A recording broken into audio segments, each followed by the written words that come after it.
Welcome to today's explainer. I'm honestly so thrilled to have you here because we're looking at something that feels almost like magic, but is grounded entirely in some really fascinating biology. We're diving into the comprehensive guide to modern vermicomposting. Think about all that everyday organic waste sitting in your kitchen right now. What if I told you that with the right setup, you could transform that literal garbage into some of the most incredibly valuable, nutrient-rich fertilizer on the planet? Just consider the number 9. High-quality vermicompost doesn't just add nutrients back into the earth, it literally transforms the physical structure of the soil itself.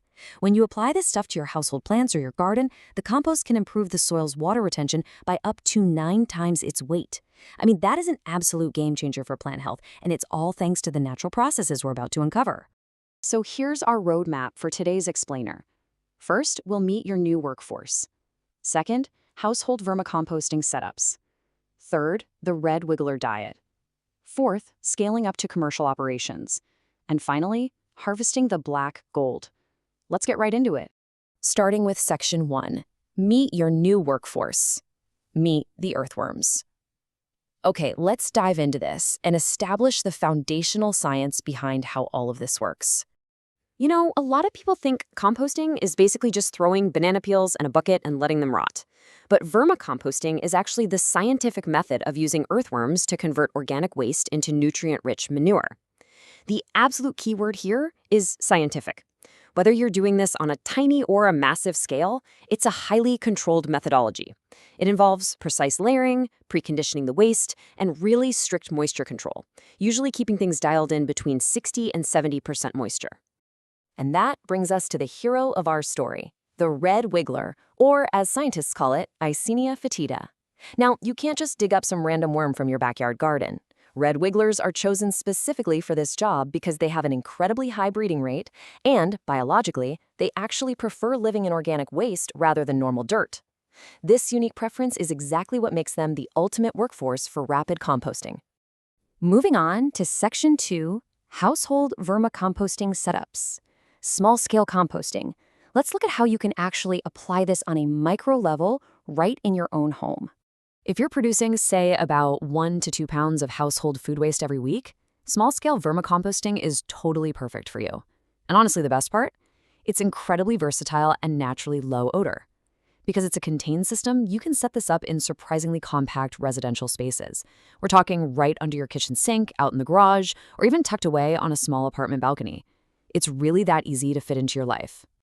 The operational blueprint for this is highly accessible. You basically just start with a simple plastic tote, usually somewhere around 15 to 50 gallons, and you drill some air holes in the sides and the top for ventilation.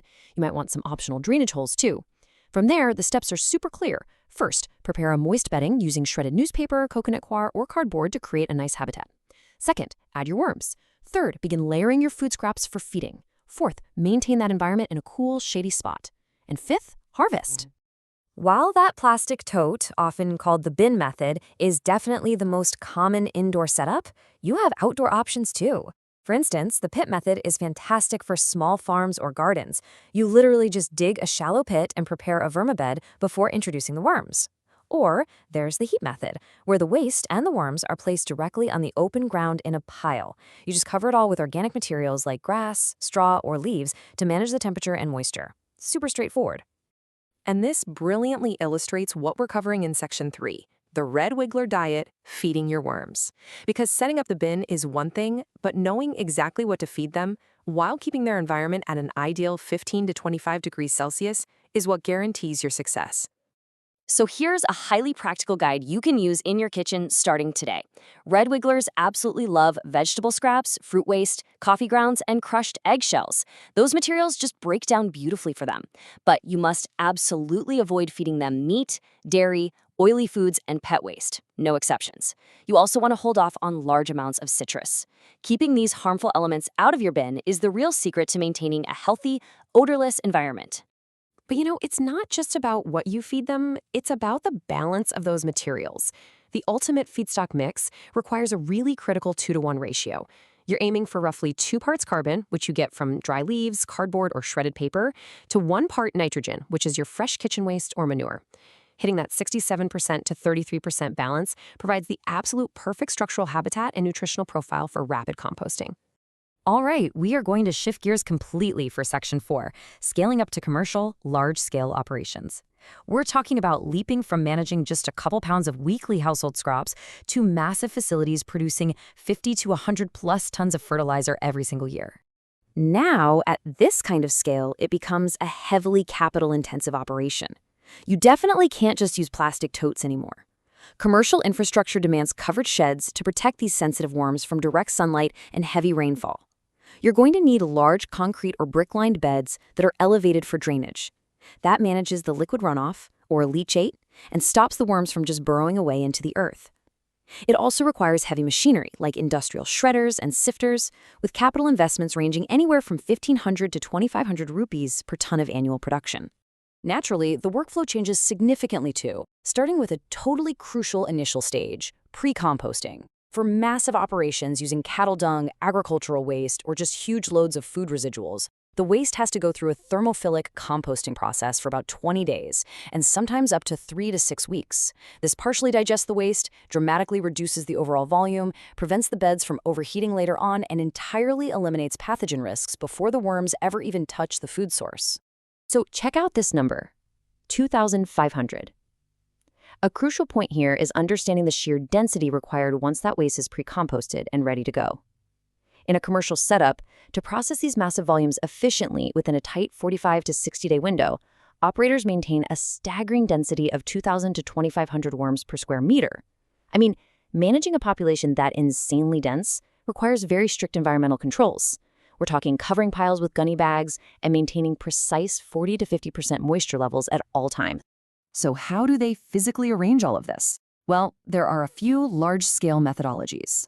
The Windrow system involves placing organic waste in long, shallow rows on concrete pads, and these are frequently turned by machines.